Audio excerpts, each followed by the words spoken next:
हाथ आगे बढ़ाइए युवराज।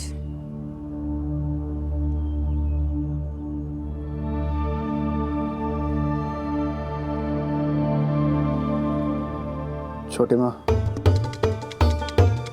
आप इस हवेली को उस श्राप से बचाने के लिए दिन रात पूजा करती हैं, लेकिन महाराज खुद उस श्राप को लेके घर पे चले आए।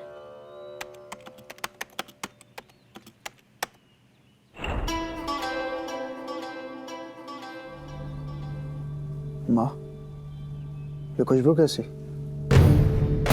अपनी होने वाली माँ की खुशबू पहचान ही ली ना आपने? युवराज, गगनदीप।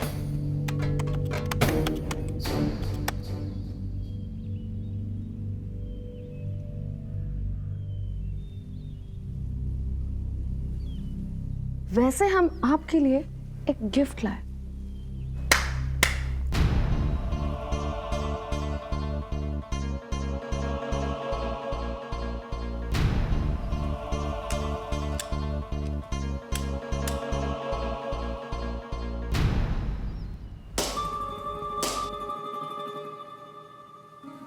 कैसी लगी gift? Thank you for this lovely gift Meera ji. You welcome. लेकिन आप एक बात भूल रही हैं कि आप हमारे पिताजी महाराज हर्षवर्धन की होने वाली छठी बीवी जरूर होंगी, लेकिन हमारी होने वाली माँ नहीं है। यह हवेली जिस जगह आप खड़ी हैं, ये हमारी माँ है। अच्छी तरह से समझ लीजिए। और बेटा चाहे अंधा ही क्यों ना हो, माँ के आंचल में चलने फिरने के लिए उसे किसी छड़ी या फिर किसी सहारे की जरूरत नहीं होती। Got it? माँ का आंचल, हाउ स्वीट। लेकिन वो क्या है ना, आपके पिता यानी कि महाराज शादी के बाद आपके इस माँ के आंचल को ना मेरे हाथों में सौंपने वाले। इसलिए तो हमने ये गिफ्ट दिया आपको। और एक सलाह भी, आप ना आज से ही इसके सहारे चलने की आदत डाल दीजिए। थैंक यू आपकी सलाह के लिए मीरा जी। You welcome. लेकिन कितनी अजीब बात है ना, जैसे आप हमारे लिए ये छड़ी गिफ्ट में लेके आई हैं, हम भी आपके लिए एक बहुत ही सरप्राइज गिफ्ट लेके आए। रियली? भीम सिंह,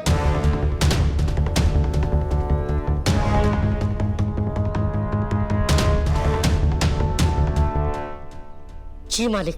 खोलो इसे। कफन? जी हाँ, कफन। मीरा जी, आप शायद इस हवेली के इतिहास को नहीं जानती हैं। आपको लग रहा है कि आप महारानी बनकर यहां आएंगी और राज करेंगी, लेकिन ऐसा होगा नहीं। ये तस्वीरें देख रही है मीरा जी, ये महाराज की पिछली 5 बीवियों की तस्वीरें हैं, जिनकी जान इस हवेली के श्राप ने ले ली।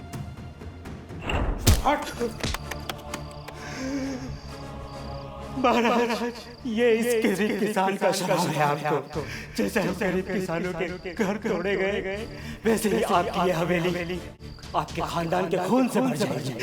एक के बाद एक लाशें गिरेंगी महाराज, इतनी लाशें गिरेंगी कि आप गिनती तक भूल जाएंगे महाराज। याद रखिएगा महाराज, ये इस गरीब किसान का श्राप है आपको।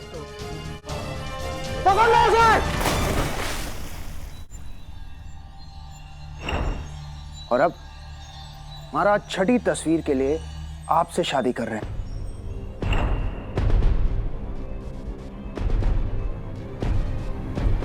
Congratulations, Meera ji, and I wish you all the best. लीजिए, मुंह मीठा कीजिए। Good day.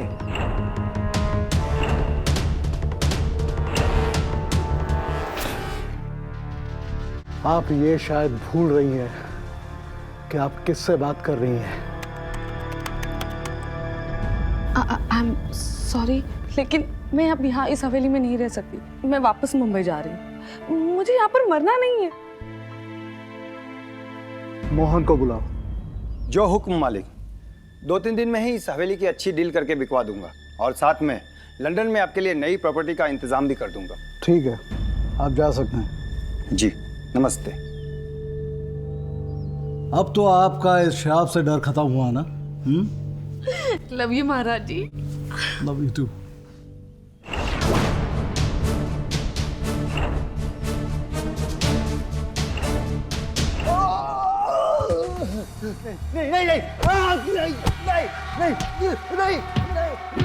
इस हवेली का नमक खाया तूने, इसको बेचने चला है तू। याद रख, अगर हवेली बिकी तो तुझे अपने लोहे की पट्टी में डाल के सुलगा दूंगा।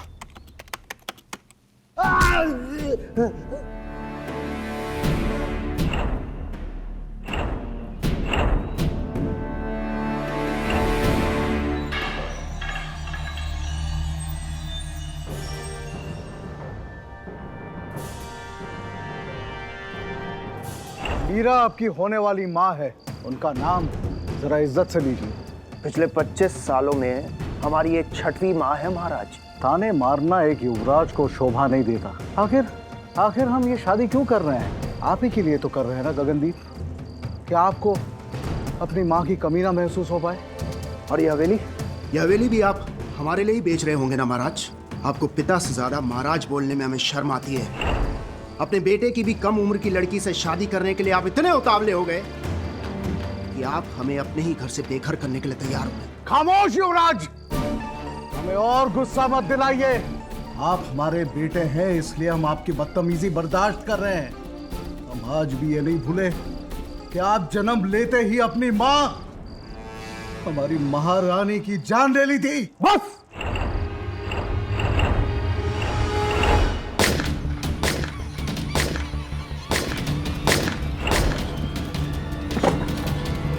तोड़ दे दरवाजा।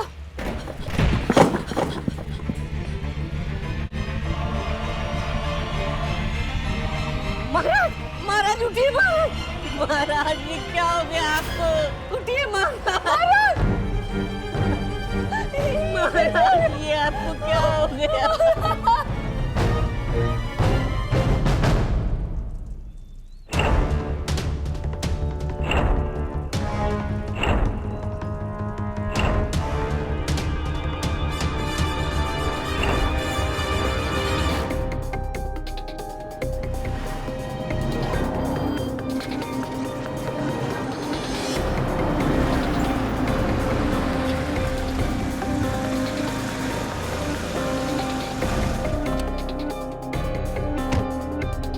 हाँ बोलो Adhira. Hello, hi sir. Sir please आप न्यूज़ ऑन कीजिए ना जल्दी। हिमाचल के केस के बारे में मुझे बार बार फ़ोन आ रहा था, लेकिन मैंने उन्हें कह दिया कि जब तक आप सस्पेक्ट्स के बारे में कुछ श्योर नहीं हो जाते आप ये केस नहीं लोगे। Sir please just watch the news. मैं बाकी डिटेल्स कलेक्ट करके ऑफिस आ जाऊँगी। Thank you sir.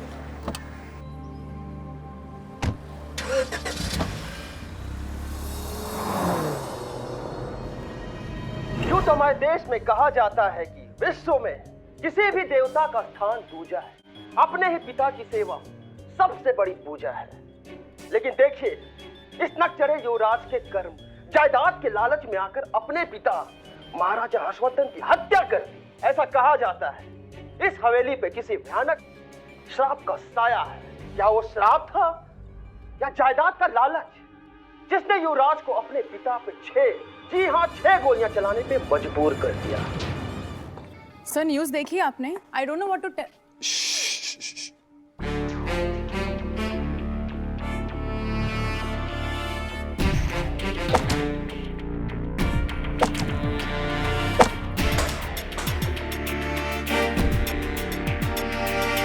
वाह, एक भी नहीं लगा।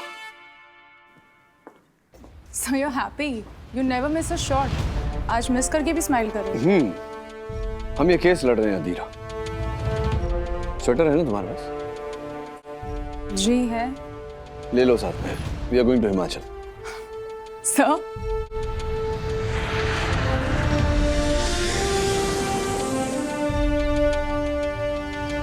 योर ऑनर, प्रोसिक्यूशन का केस केवल इस तथ्य पर आधारित है कि युवराज गगनदीप उसी कक्ष में पाए गए जिस कक्ष में महाराज जी की हत्या हुई।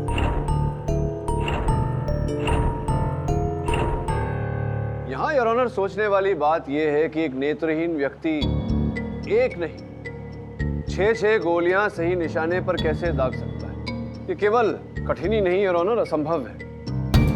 अपनी बात सिद्ध करने के लिए मैं अदालत में एक छोटा सा प्रदर्शन करना चाहूंगा, आपकी अनुमति हो तो। अनुमति है।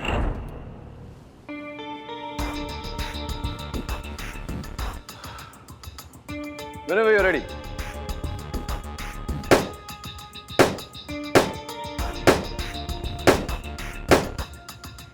योर ऑनर, ये मिस्टर नायक है, भारत के विख्यात शूटर। ये 200 फीट की दूरी से भी अचूक निशाना लगा लेते हैं। और यहाँ योर ऑनर, जैसा कि आपने देखा 15-20 फीट की दूरी से भी इनका निशाना चूक गया। उसके पीछे कारण ये है कि सही निशाना लगाने के लिए निशाना दिखाई देना बहुत आवश्यक है। मेरे मुवक्किल युवराज गगनदीप जन्म से नेत्रहीन है।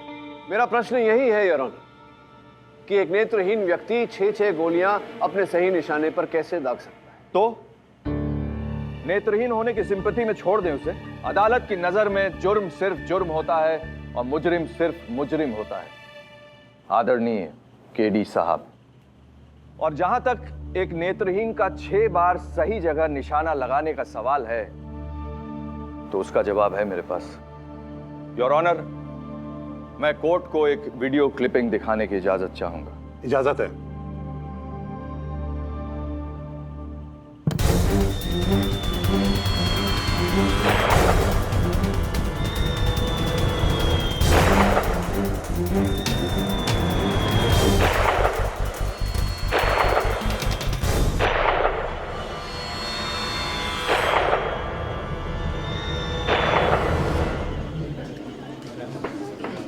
Order order. क्या हुआ केडी साहब? आपके क्लाइंट ने नहीं बताया था आपको? नहीं बताया होगा। ये राजा लोग होते ही ऐसे हैं, मन किया तो बता दिया, नहीं मन किया तो नहीं बताया। योर ऑनर, मैंने अभी तक सुना था कि जो नेत्रहीन होते हैं उनकी बाकी इंद्रियां बहुत तेज काम करती हैं, और आज मैंने देख भी लिया। गगनदीप सिर्फ बंदूक पकड़ना ही नहीं, बहुत अच्छे शार्प शूटर हैं जो आवाज सुन के निशाना लगा देते हैं। योर ऑनर, इनके गोली चलाने की काबिलियत तो प्रोसिक्यूशन साबित कर ही चुकी है। और जहां तक क्राइम सीन का सवाल है, तो ये रहे फॉरेंसिक रिपोर्ट। इनके मुताबिक जिन गोलियों ने महाराज हर्षवर्धन का खून किया, वो इस बंदूक से चलाई गई जो मौकाए वारदात पे गगनदीप के हाथ में मिली।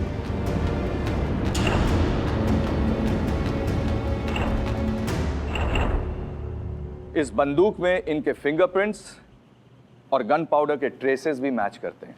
योर ऑनर, इस केस में कोई गुंजाइश नहीं है। ये पानी की तरह साफ है कि गगनदीप ने अपने पिता हर्षवर्धन का खून किया है।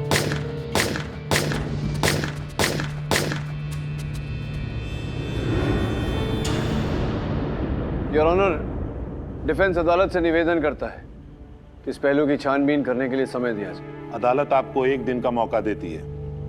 कल तक अगर डिफेंस ने कोई दलील नहीं पेश की तो अदालत अपना फैसला सुना देगी। Court is adjourned.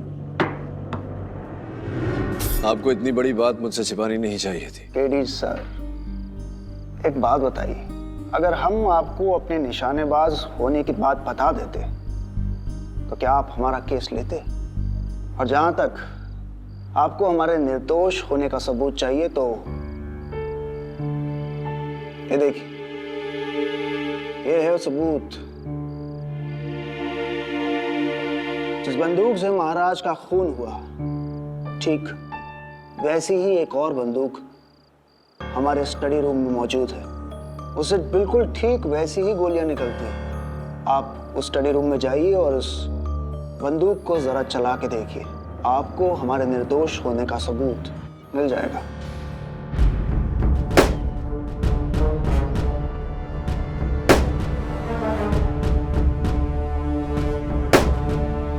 Sir, can we please stop this? आप क्यों उस गगनदीप को बचाने के लिए इतनी मेहनत कर रहे हो? क्योंकि अधीरा, उसने अपने निर्दोष होने का प्रमाण दिया है मुझे। तुमने देखा, मैंने 3 गोलियां चलाई और हाथ जल गया मेरा।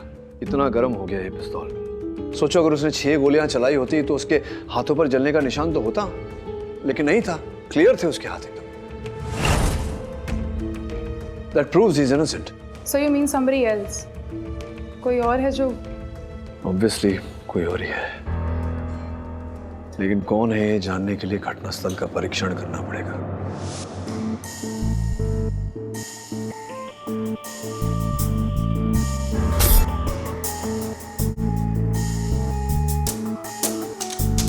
सब प्लीज एक काम कल कर सकते हैं।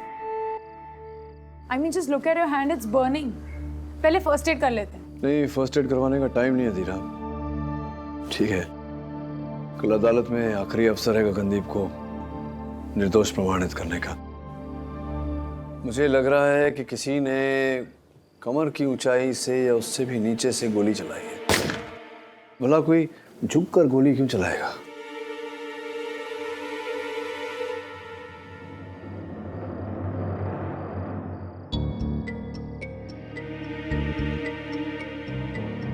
सर, आप लोगों के लिए पानी लाया था। नहीं, मैं पानी तो नहीं पीऊंगा।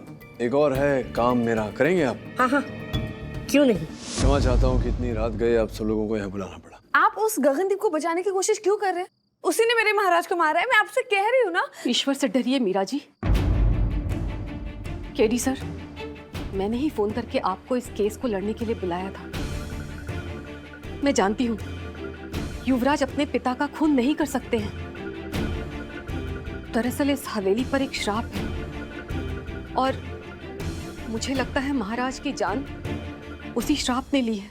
श्राप ने मारा या महाराज को गगनदीप ने मारा या किसी और ने, ये तो प्रमाण मिलते ही स्पष्ट हो जाएगा। इस समय मैं आप सबकी हथेली देखना चाहता हूँ, इफ यू डोंट माइंड। आप करेंगे सर? Thank you.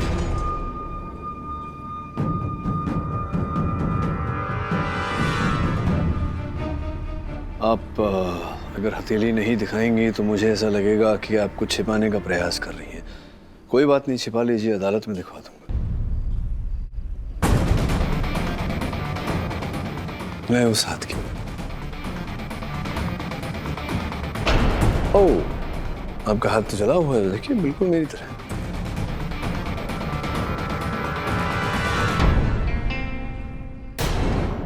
वो भगवान का दिया जलाते वक्त या गोली चलाते वक्त? Be in your limit, Mr. KD Pathak. मेरी माँ पे शक करने का आपको कोई हक नहीं है। 30 साल दिए उन्होंने इस हवेली को। एक्सक्यूज मी सर, वो सिर्फ अपना काम कर रहे हैं। हथेली प्लीज।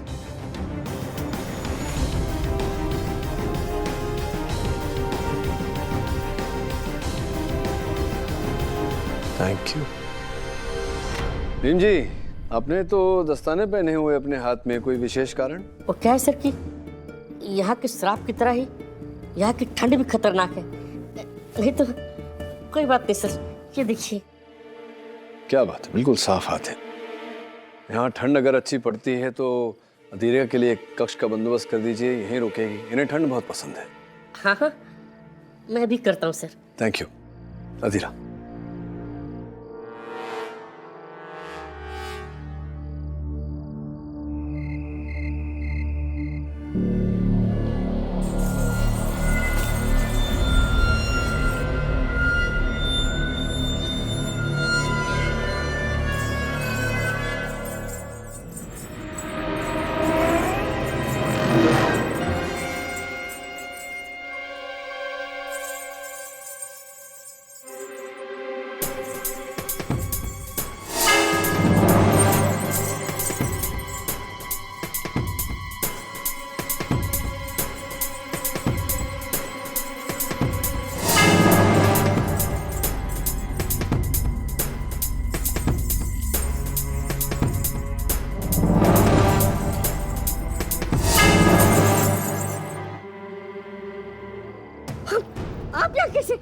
आप ये बात किसी को बताइएगा नहीं। आप प्लीज पहले खड़े हो जाइए। आप किसी को मत बताइएगा।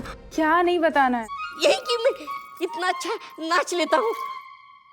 नहीं तो ये लोग मुझे इस महल से निकाल के बाहर फेंक देंगे। मैं किसी को ये बात नहीं बताऊंगी, लेकिन इसके बदले आपको मुझे कुछ बताना होगा।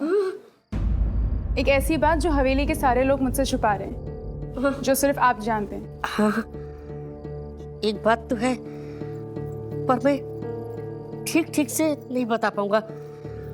लेकिन मेरे दादा कहा करते थे कि वो रूम है ना, रूम जहाँ पे महाराज का खून हुआ था, वहां पे एक गुप्त दरवाजा है। Thank you. हाँ धीरू, बोलो। हेलो सर, एक लीड मिला है।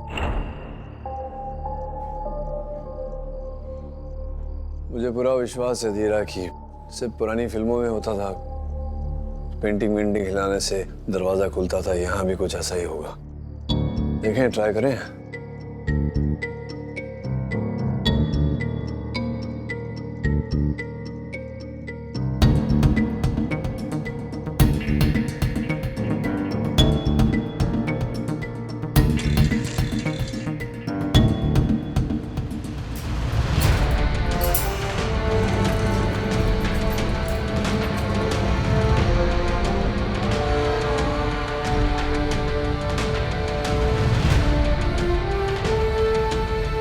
दरवाजे की कथा सत्य निकली। एक काम करो धीरा,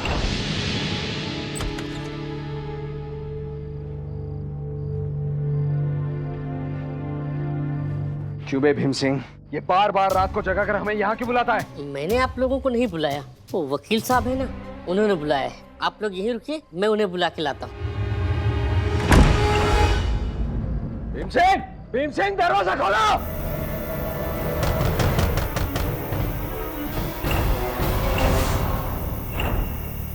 hello sir, yes sir, like we discussed, मैंने रूम में धुआं छोड़ दिया है। जिस किसी को भी सीक्रेट पैसेज पता है वो सीक्रेट डोर खोल कर ही आए।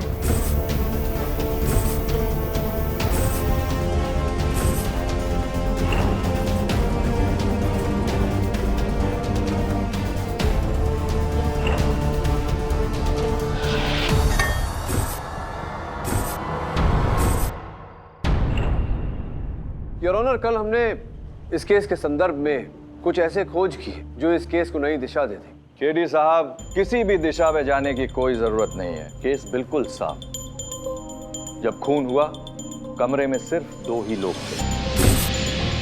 एक ने 6 गोलियां चलाई और एक को 6 गोलियां लगी। 6 गोलियां लगी प्रोसिक्यूटर साहब, और किसी ने 6 गोलियां चलाई भी योर ऑनर। लेकिन जिस व्यक्ति ने वो 6 गोलियां चलाई थी वो मेरे मुवक्किल गगनदीप हो ही नहीं सकती। इसके पीछे कारण ये है योर ऑनर कि नंगे हाथों से उस बंदूक को पकड़कर 6 गोलियां चलाना असंभव है। योर ऑनर, कल मैंने प्रयास किया था और 3 गोलियां चलाने के पश्चात ही वो बंदूक इतनी गर्म हो गई कि मेरे हाथ जल गए और मेरे मुवक्किल के हाथों में जले का कोई निशान नहीं है। तो उन्होंने किसी कपड़े से उस बंदूक को पकड़ के चलाया होगा, फिर उस कपड़े को छुपा दिया होगा। रियली प्रोसिक्यूटर साहब, अब इस केस के घटनाक्रम को भूल रहे हैं। मैं स्मरण करा देता हूँ। हुआ ये कि 6ठी गोली चलने के पश्चात ही दीपक जी वहां कक्ष का द्वार तोड़कर अंदर घुसे और उन्होंने वहां गगनदीप जी को पाया, कसकर हाथों में बंदूक पकड़े हुए।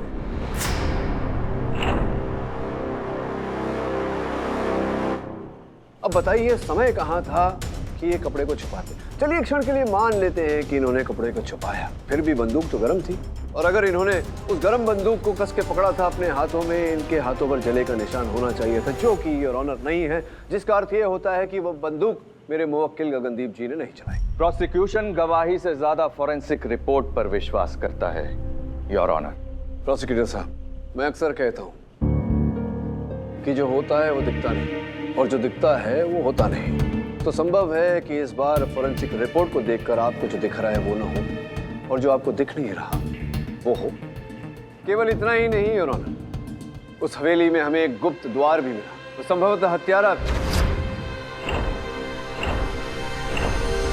मीरा जी, कृपया कल रात जो घटना घटी उसके बारे में न्यायाधीश महोदय को बताइए। योर ऑनर, रात को भीम सिंह ने हम सबको स्टडी रूम में लॉक कर दिया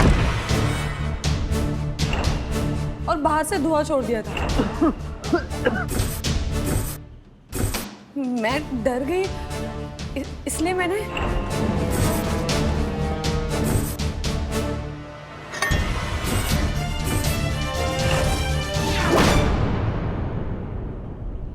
मुझे लगा कि हवेली का श्राप मेरी जान के पीछे पड़ा है।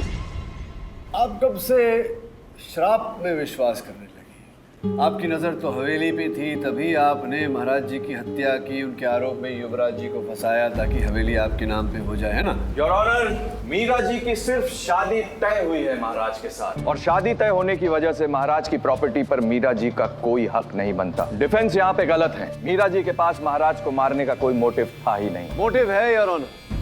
पब्लिक प्रोसिक्यूटर साहब को जानकारी नहीं है इस बात की कि मीरा जी का विवाह हो चुका है मुंबई के कोर्ट में योर ऑनर।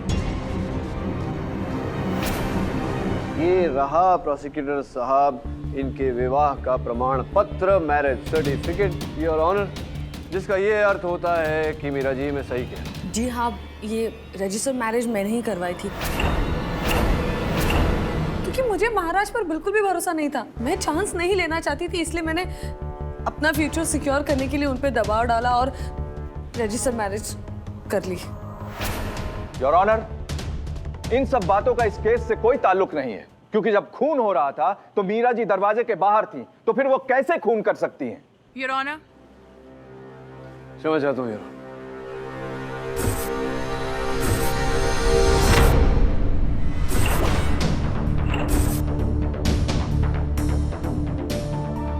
योर ऑनर, ये केस एक हत्या का नहीं 4 हत्याओं का है। Serial killing.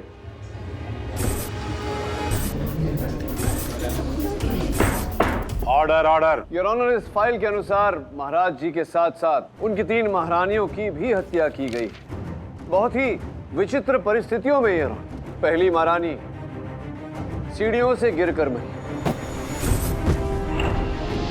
दूसरी महारानी विष खाकर, और तीसरी महारानी को योर ऑनर हिरण के सींग से मारा।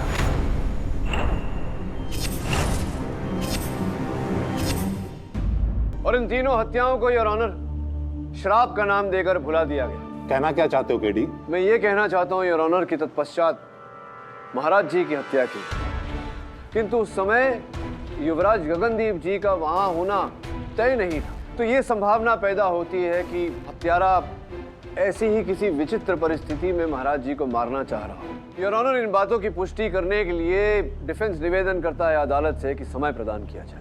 योर ऑनर, ये डिफेंस की चाल है कोर्ट को गुमराह करने की। अदालत किसी की जिंदगी का फैसला जल्दबाजी में नहीं ले सकती। अगर थोड़ा भी शक है तो पूरी तरह साबित करना होगा। डिफेंस की बात मानते हुए यह अदालत कल तक के लिए मुलतवी की जाती है। क्या हुआ था उस रात अधीरा? महाराज जी यहीं बैठे थे जहां मैं बैठा हूं, और गगनदीप वहां खड़ा था जहां तुम खड़ी हो। गगनदीप के बिल्कुल सामने इस कक्ष का मुख्य द्वार जो उस समय बंद था, और महाराज जी के सामने गुप्त द्वार। अगर वहां से किसी ने प्रहार किया होता तो महाराज जी ने उसे देख लिया होता और किसी प्रकार का शोर अवश्य मचाते या प्रहारकर्ता का नाम लेते, लेकिन ऐसा उन्होंने कुछ नहीं किया। Sir for all you know शायद गगनदीप ने ही मर्डर किया। तो चलो मान लेते हैं क्षण भर के लिए कि गगनदीप ने मारा महाराज जी को। विचार करने वाली बात यह है कि उसने अपने कमर के नीचे बंदूक पकड़ के क्यों चलाई? सीधा भी मार सकता था। एक मिनट जरा हटना। ईंट देख रही हो तुम बीच की? ऐसा प्रतीत हो रहा है कि अभी अभी लगाया है। याद करो, कथन में ऐसा लिखा हुआ था कि जब महाराज जी की हत्या हुई तो वहां फायरप्लेस में आग जल रही थी, और अगर आग जल रही थी तो ईंट को काला होना चाहिए, लेकिन ये तो ताज़ा है बिल्कुल। सर इट्स स्ट्रेंज, ऐसी सेम ईंट मैंने उस सीक्रेट पैसेज में देखी थी जिससे मीरा ने मुझे अटैक किया था। और सर जब वो ईंट मीरा के हाथ से गिरी तो बहुत ही भारी आवाज थी उसकी, something like a metal sound.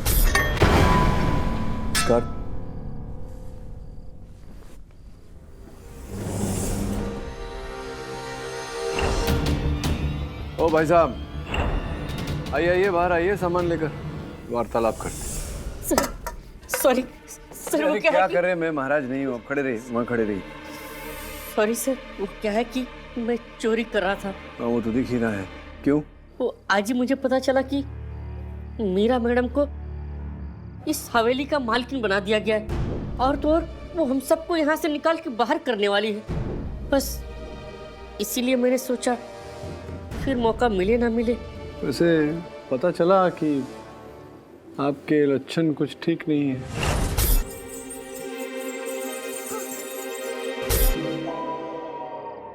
आपने बता दिया?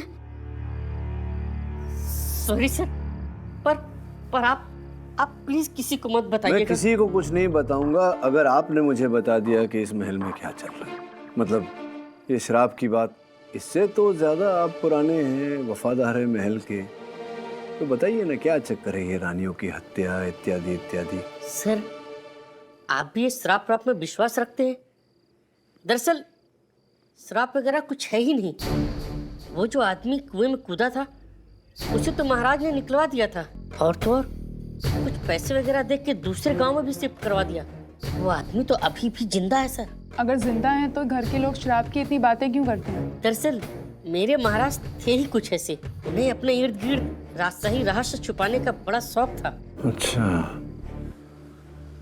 अर्थात ये पता लगाना पड़ेगा धीरा कि इस महल में कौन कौन लोग हैं जिन्होंने 26 साल से शराब के राज को अपने अंदर छिपाया हुआ है।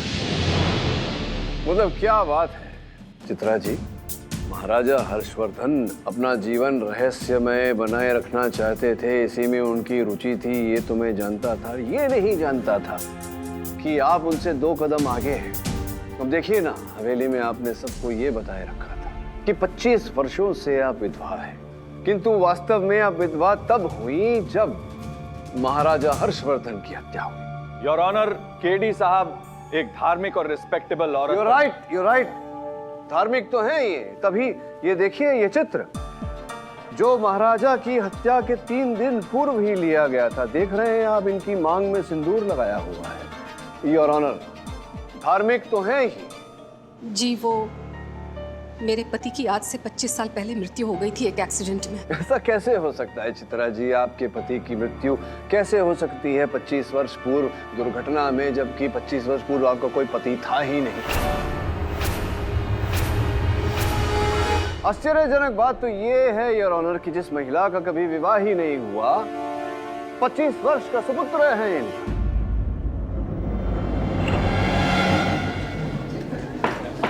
Order order. और केवल इतना ही नहीं, वो महिला जिन्होंने कभी विवाह ही नहीं किया, वो 25 साल से अपने मांग में सिंदूर भरती आई है। थोड़ा क्यों बताइए ना, क्यों? मैं बताता हूं कि आप महाराजा हर्षवर्धन की पत्नी। बस केडी पाठक, मेरी मां ने कोई खून नहीं किया, खून मैंने किया है।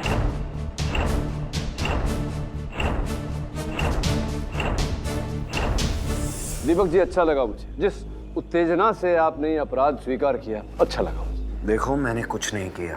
आपने मेरी माँ पे जो बेबुनियाद इल्जाम लगाया ना, उसकी वजह से उत्तेजित हो गया और गुस्से में मैंने आके ये सब बोल दिया। योर ऑनर, दीपक जी महाराजा हर्षवर्धन के छोटे सुपुत्र।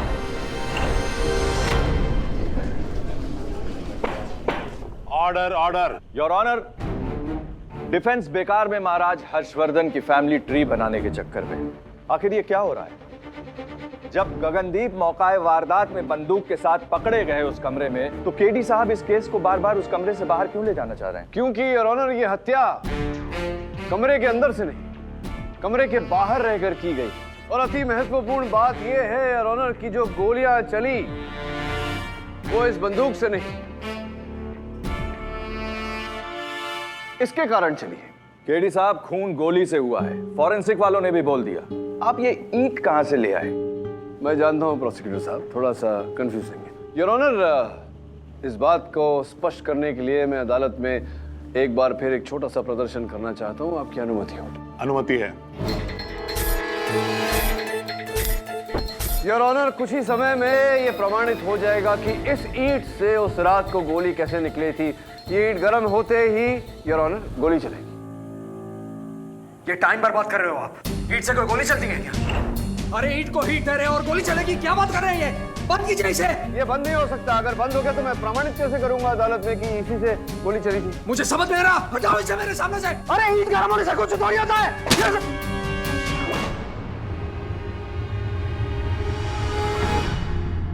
क्या हुआ दीपक जी, जिंदा हैं आप? हाँ, जिंदा होंगे ही, क्योंकि गोली तो चली नहीं। नहीं, वो मेरी सहायिका है अधीरा, उन्होंने प्लास्टिक का पैकेट।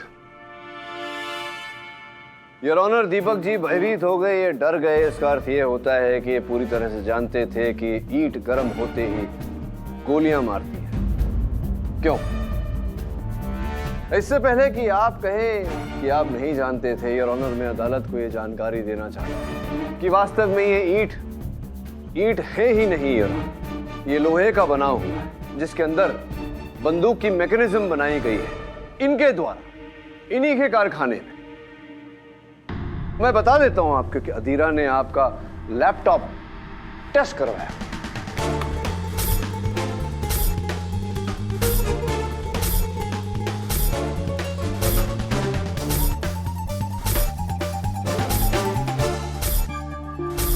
इनके लैपटॉप की फोरेंसिक्स रिपोर्ट ये कहती है योर ऑनर कि इन्होंने हत्या के कुछ ही दिन पूर्व खोज किया था कि इस प्रकार का यंत्र कैसे बनाया जाता है। इनके कारखाने में ये यंत्र बना। बहुत चालाकी से इन्होंने ये यंत्र महाराजा के फायर प्लेस में फिट किया। और केवल इतना ही नहीं, वो गन पाउडर जो बड़ी चालाकी से आपने वो छिड़का। सर, दीपक मेरे साथ ऐसा क्यों करेगा? सर, वो मेरा भाई है और वो मुझे क्यों फंसाने की कोशिश करेगा? वो ऐसा नहीं कर सकता सर। योर ऑनर, युवराज सत्य कह रहे हैं। दीपक जी का ऐसा कोई इरादा नहीं था युवराज को फंसाने का, किंतु परिस्थिति कुछ ऐसी थी कि उस दिन जब ये यंत्र वहां फायर प्लेस में फिट करके निकले तत्पश्चात हम आज भी ये नहीं भूले कि आप जन्म लेते ही अपनी माँ, हमारी महारानी की जान ले ली थी। बस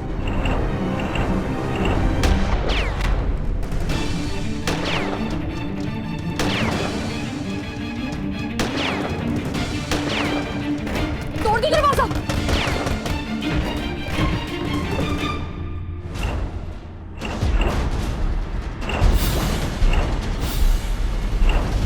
अब भी अगर आप मना कर रहे हैं तो जिन व्यक्ति से आपने वो गन पाउडर खरीदा था उन्हें हम अदालत के अंदर बुला के उनका कथन न्यायाधीश महोदय के आगे दर्ज कर सकते हैं।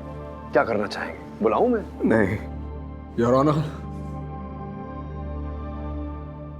केडी पाठक सही कह रहे। मैंने ही महाराज हर्षवर्धन का खून किया है, लेकिन मुझे पुलिस को ऐसा दिखाना था जैसे महाराज पे गोली अपने आप चल गई हो। लोग अपने आप सारा इल्जाम उस शराब पे डाल देते, इसलिए मैंने पूरी प्लानिंग से पहले उस एंटीक गन से गोलियां बैलिस्टिक जेल में चलाई, जिससे गोलियों को भी कोई नुकसान नहीं हुआ और उस एंटीक गन का निशान भी उन गोलियों पे आ गया। और फिर उन गोलियों को ध्यान से बैलिस्टिक जेल से निकालकर मैंने अपने हाथों से बनाए गए उस ईंट के शेप वाले गन में डाल दिया।